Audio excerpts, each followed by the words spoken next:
we are definitely in the middle of a ceaseless torrent of disruption, right, from Trump. And in the middle of a torrent of disruption, the great disruptor is disrupted again, and people are outraged, or more likely doing their best to feign outrage, because it very much feels like an appropriate response to this latest sortie across the bow of humanity.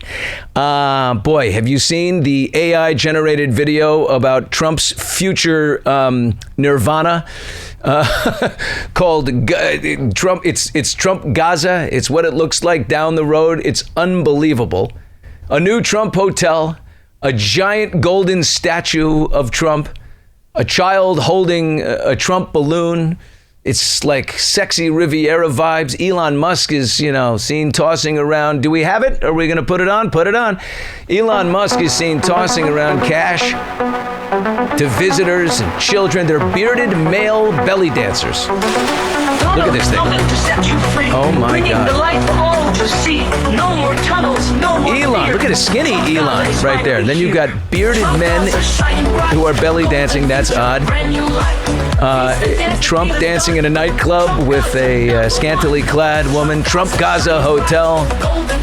Look at the lyrics. Donald's coming to set you free, bringing the light for all to see. No more tunnels, no more fear. Trump Gaza is finally here. Trump Gaza's shining bright. Golden future, a brand new light. Feast and dance, the deal is done. Trump Gaza, #1. He posts this on all of his social, everywhere. So I always ask the question, is like, does the good outweigh the bad with the Don? I mean, people are outraged at that. There's so many people who have died in Gaza. The carnage has been awful on both sides. Why would you put up this futuristic, utopia of Trump Gaza, in the future? I get that. I just don't trust a lot of people's outrage. When it comes to him, it's really hard to muster outrage because there's just so much happening. But okay, does the good outweigh the bad? The Cold War has been over for 35 years, and we've done business the same way since, right? We have, throughout history, provided substantially more money to the defense of European NATO countries and, of course, Ukraine, than has Europe. This is where all this beef with Europe is. Although Great Britain just announced that, they're going to raise military spending from 2.3% of Britain's GDP to 2.5% by 2027, and then again to 2.6% the following year. So they've already pledged to, move up what they give. We give money and the comfort of U.S. military might. And what do we get from Europe? We receive regulations and fines. The Brits forced Apple to limit the protection of people's data so the government can surveil them over the last several years. The EU has hit Google for $4 billion for restricting competition, saying every phone that you give us comes with Chrome, and you're making us use Chrome. Amazon and WhatsApp got fined for data protection violations. Ireland, the same. They fined Meta for the same thing. Germany blocks the far-right AfD party, they're basically their MAGA, from participating in government, even though they finished ahead of the sitting chancellor's party right now. It's illegal to troll or insult politicians in that country. Imagine that here. I mean, we love to insult our politicians. Basically, Europe wants money from us to defend them while they punish us for building big, innovative, globally dominant companies that provide us the wealth to help them. It ain't right. I love Europe, but they don't do a lot, right? For us, it's sort of a lazy situation. Trump is making them pay a much larger percentage of their GDP than they already do. He wants it up to 5%, right? We're about 3.5%. That's enough. And like the Don said, there's a big, beautiful body of water between us. Big, beautiful body of water. It's your backyard. So they're going to band together and pay up. England's already started, either because of us or in spite of us, which nobody really likes. But in the end, Europe knows we're good. We are good. And even if it gives them a little bit of an inferiority complex, they respect us and are grateful for our singular role in global stability. I believe that.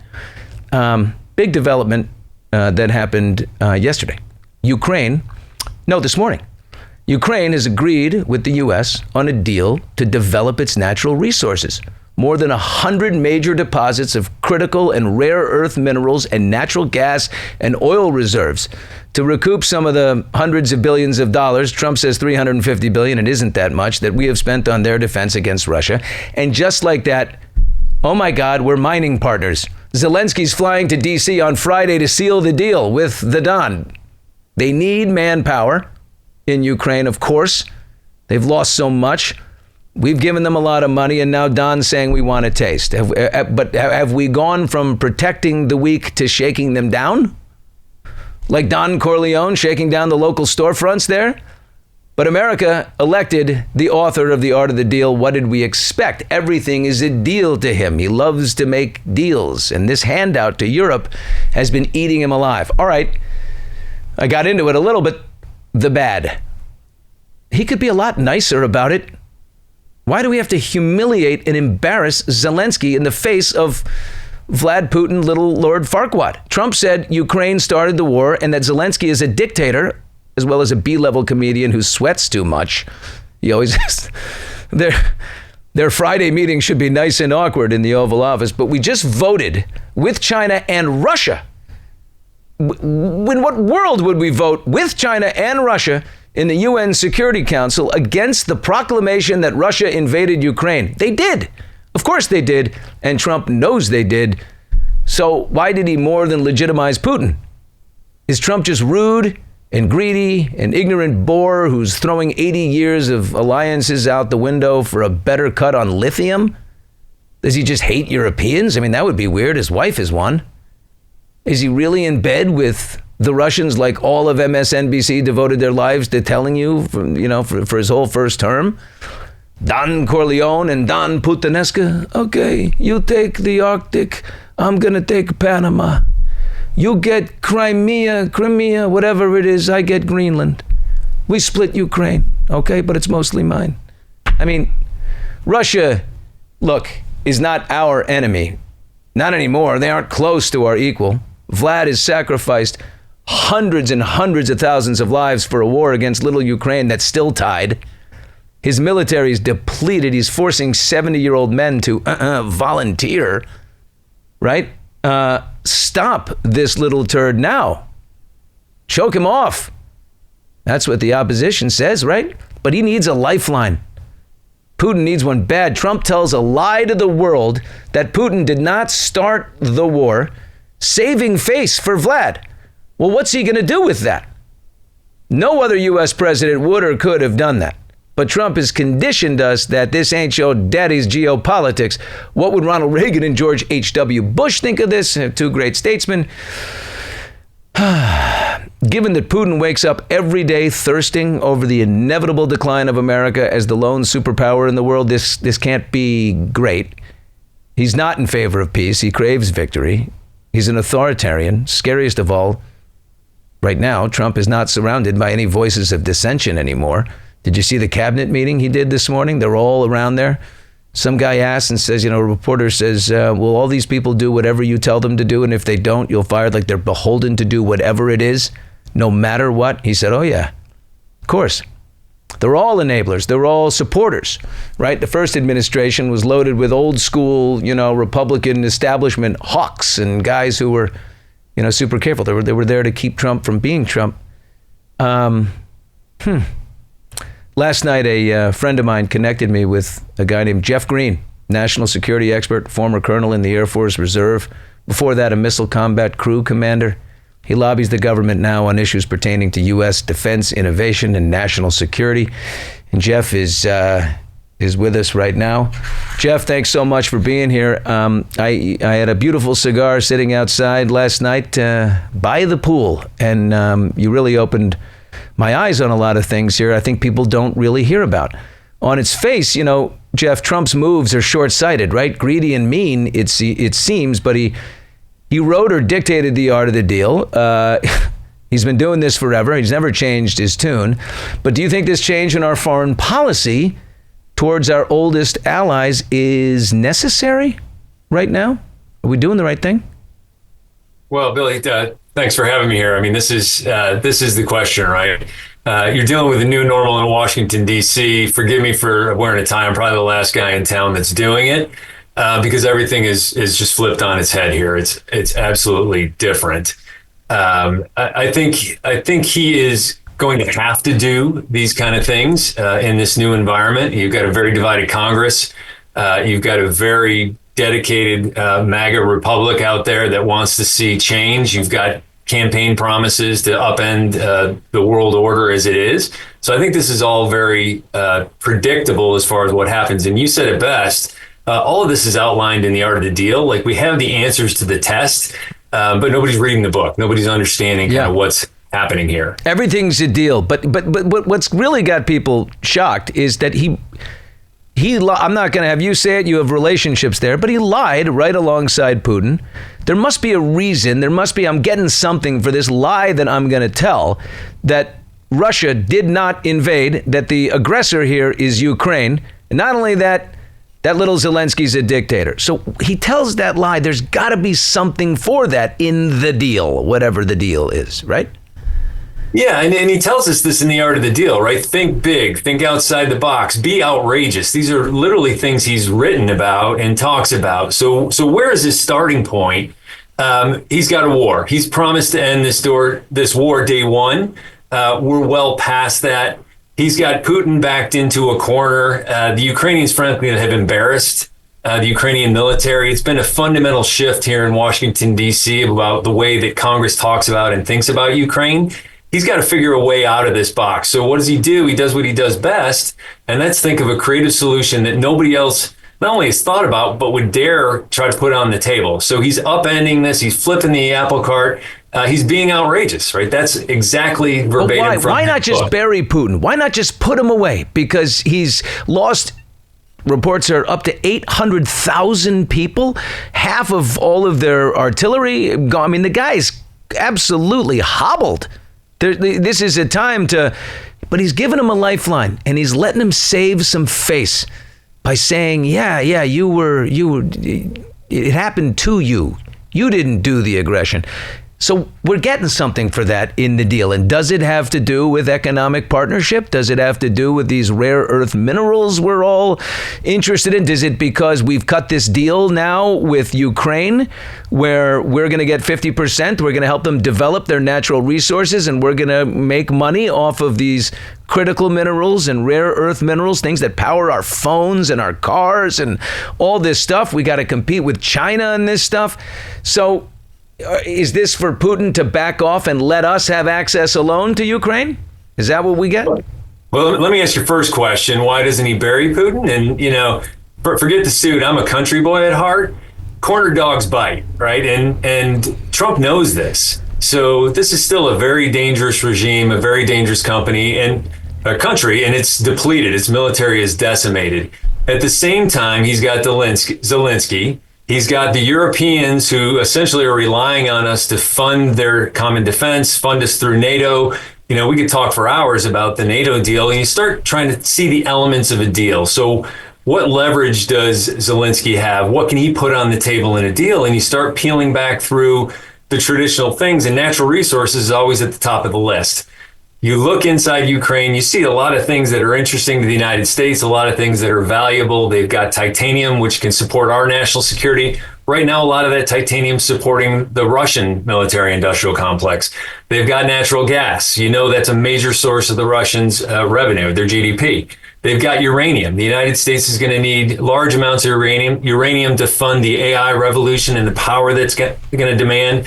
They've got lithium and graphite battery materials, whether you like clean energy or not. There's a huge demand for batteries, and they have largely unexploited, but rare earths. And rare earths, I think, is the misnomer in this discussion. This is really about billions of dollars of critical minerals. But let's peel that back another layer. What does he get out of this deal? Yeah, what does he get? What does he get? By the way, talking to Jeff Green here, national security expert and a great former military man. But Jeff, I'm stuck on what. Why do you let Putin off the hook so much and say, yeah, we're voting with you and you didn't do what everyone knows you did? I mean, it's the craziest bold-faced lie. Everyone knows. No one believes it. No one's saying, oh, Trump said that. Trump said it was Ukraine that did it. Okay, I didn't know. I mean, so he's doing it just for theater and to get something. And to get something, the National Security Advisor recently said Trump is going to end this war. Trump's going to be awarded the Nobel Peace Prize, right? What's happening right now is you're looking at hundreds of thousands of Russians, tens of thousands of Ukrainians being marched to their death in trench-style warfare. It's been a 3-year stalemate with no end in sight. So right. To be clear, I'm not endorsing any of the language that anybody's using. We're taking a business look at a political problem. So how do you get out of this? There's got to be some solution. So part number one, Putin's got to be able to save face. He's got to be able to go back to the Russian people and not be humiliated. Trump seems to be letting him off the hook, for better or for worse, whether you like it or not. That takes a big part of this problem off the table. Is how does Putin end this? For Zelensky, he's got to give Trump something that Trump wants, and that's payback, right? One of the biggest thorns in the side, I think, of Trump and previous administrations is we give billions of dollars in foreign aid, often with very little in return. The return is notional, the return is diplomatic. We're actually talking about cash return on an investment. Yeah. Layer that back, to where Trump's talking about a sovereign wealth fund. This is a great opportunity. If he wants to raise $500 billion to create a sovereign wealth fund, he's taking his cues from the market. That's where we find capital to create innovation, to create, reductions in debt, all the things that he wants to do. So it starts to make sense whether you like his tactics or not. Yeah, I mean, he's United States is a corporation. He's the CEO, and he's cutting deals it's like we're watching a CEO, go to work here. Boy, does he love the theater. But look, 80 years of the same alliances in Europe, and I understand there needs to be some change. These are people I've characterized as, they're just, what do? They levy our corporations with regulations, and they punish us all the time. They're nailing our big technology companies instead of building their own stuff. And they've gotten away with it for a long time. And that chaps Trump's biscuit so badly. And so I see what he's doing. And now I guess, it's led us to this rare earth minerals thing. You mentioned to me last night, I'm thinking Greenland. What do we want? Greenland. What do we put a hotel up there, a Trump hotel? It's going to be a beautiful vacation spot.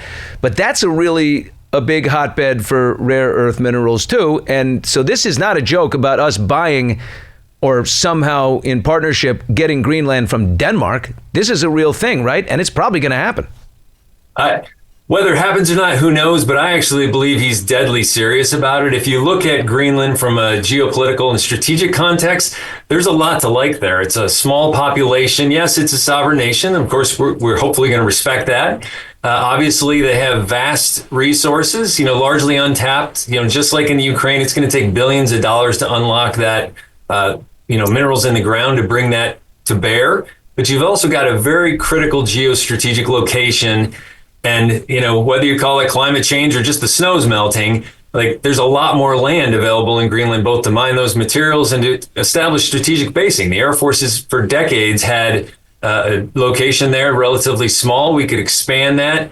And to be frank, the Russians and even the Chinese are eating our lunch in the Arctic, which is becoming a much more important geostrategic location. Is that they're eating our lunch in the Arctic? Is that because of the mining of minerals, or is that because of the Bering Straits, where I know Russia would like, and other countries, there are people who would like to build a northern trade route, just like the Panama Canal in the south, the Arctic Canal, or the Bering Canal, or whatever, and Russia has 70, at least, ice cutter ships, and the ice is beginning to melt a little bit up there. They can bang through and make a canal. We only have 2, is what I hear. And so we're way out of that loop. Is that why Trump wants Panama? Well, so we have to maintain our strategic trade routes to the north and south. So Panama makes perfect sense.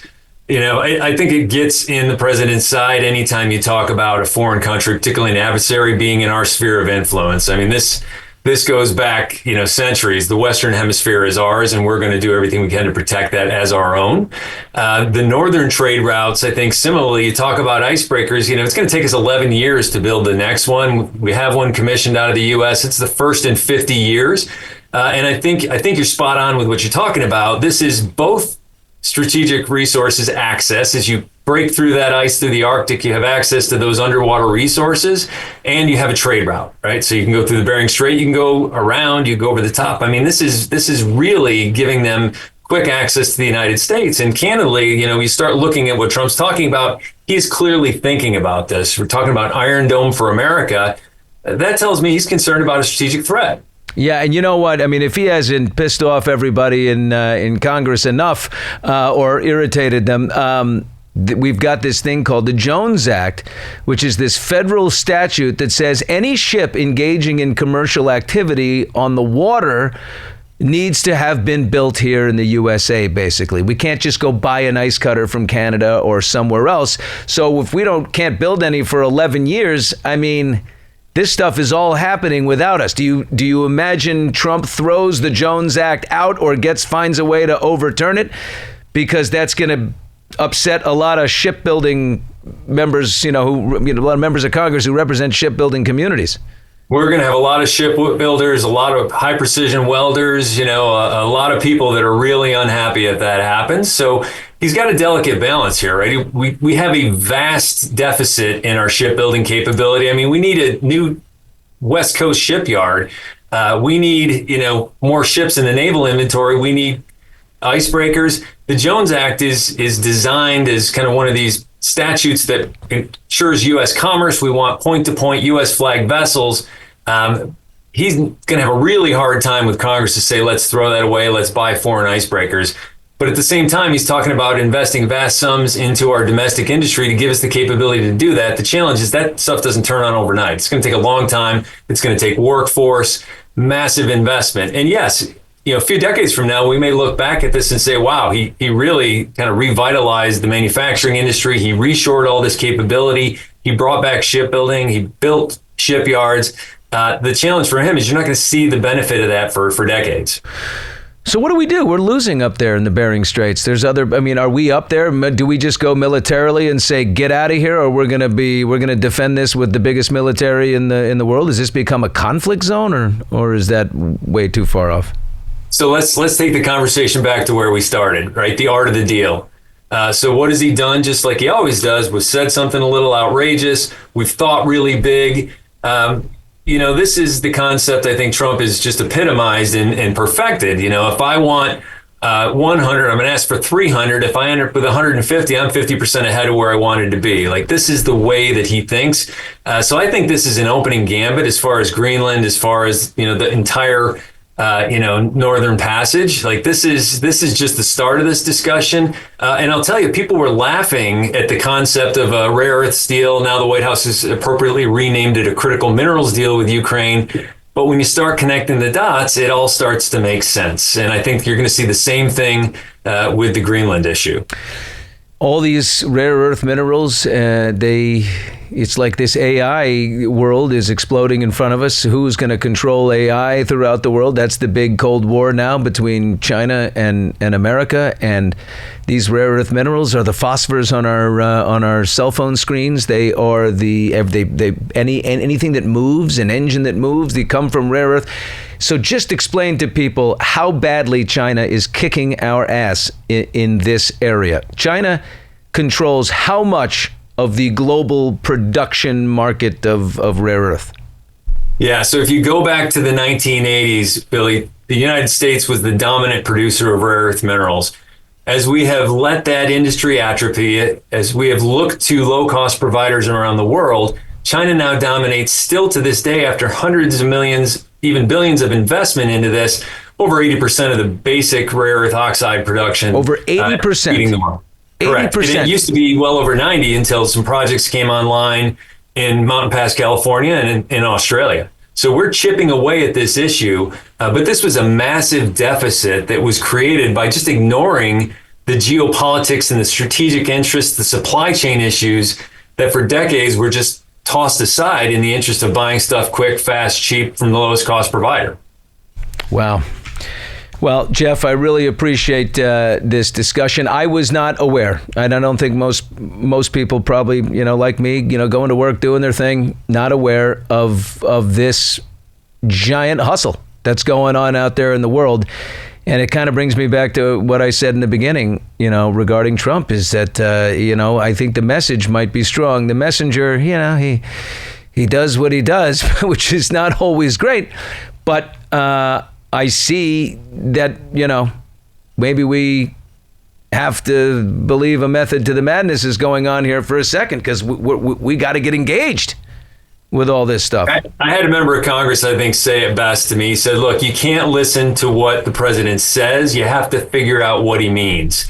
And that's very disconcerting to a lot of people, right? But I think is the reality we're going to be in probably for the next 4 years. You got to kind of dig through, what does he really mean? What's the bigger picture? What's the play? And how's it go back to the art of the deal? I'm imagining your conversations in the halls of Congress, and you pull aside, it's like, oh my God, you're not going to play. The president is absolutely correct. He's doing wonderful things. And then in the public statements and the private statements, you don't even have to comment. I know they're completely different. Jeff Green, I appreciate you so much. Thank you. I'm going to call him Hot Mike's national security expert, Jeff Green. Okay, we've officially crowned you, sir. Thank you so much. Appreciate it.